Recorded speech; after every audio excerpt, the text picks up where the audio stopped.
আসসালামু আলাইকুম। আপনারা কেমন আছেন? আলহামদুলিল্লাহ আমি আজকে অনেক অনেক ভালো। আমার মনটাও ভালো আজকে, যেহেতু আমি এই আয়োজনটা করতে পারছি। আমি আজকে একটু মিলাদ পড়ামু, আমার অনেক দিনের শখ। আমি একটু মিলাদ পড়ামু। আমার শ্বশুর শাশুড়ি থাকতে আমি অনেক মিলাদই পড়াইছি, মানে এখন আর পড়াইতে পারি না, হেরা দেশে গেছে গিয়া। ওইভাবে আমি পড়াইতেও পারি না, কারণ আমার ঘরটা হয়েছে ছোটো। আর মিলাদ পড়ালে তো অনেক লোকজন আসে এক রুমের মধ্যে, কীভাবে হুজুরের আসলে আর মহিলারা রুমের মধ্যে থাকতে পারি না, এই জন্য আয়োজনটা করিও না করিয়া। যাক, আপনাদের ভাই আজকে বলছে দেখো আমরা একটু মিলাদ পড়ামু, কারণ আমাকেও একটু মিলাদ পড়া দরকার। সে আসছে তোমার বুঝি মনে হয় পড়াইবা, তাহলে পড়ো।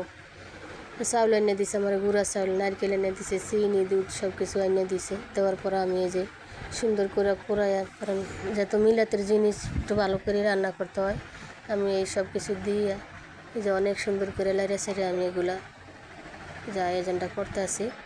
আপনাদের ভাই বলতেছে যে অনেক প্লেট লাগবে, এত লোকজন, তাহলে একটা কাজ করো, ছোটো ছোটো কাপ নিয়ে আসি, আইনে আবার বইরিয়াতেই দিই। খুশি দেও, কী করবা, গরিবের আয়োজন। আমরা তো মনে করি অনেক কিছু, এখন আপনাকে পছন্দ হয় নাকি আমাদের ভিডিওটা তা তো জানি না। আমার কাছে অনেক সুন্দর হয়েছে এই আয়োজনটা। আল্লাহর কাছে কই, আল্লাহ আমি যে সব সময় এরকম আয়োজন করতে পারি, তুমি তৌফিক দাও। এই যে আপনার ভাইটা এখন পায়েসটা সুন্দর করে কাপটি আইনে বরছে বইরিয়া, তারপরে চামচ দিয়ে দিছে, কারণ চামচটা দিয়ে না দিলে খাইব কি দিয়ে, যে হ্যাঁ বুদ্ধি খাইলে আবার সুন্দর চামচও নিয়ে আইছে। দেখেন আপনাদের ভাই মনে অনেক আশা, উনিও চায় সব সময় যে উনি এরকম মিলাদ মাহফিল পড়াইতে পারে। আমি কারণ হুজুরে করে দেখাইতে পারি নাই, কারণ সবাই তো আর ভিডিওটা পছন্দ করে না, ক্যামেরার সামনে আসতেও চায় না, এই জন্য আমি মিলাদটা দেখাইতে পারি নাই, আর ভিতরেও আসতে পারি নাই।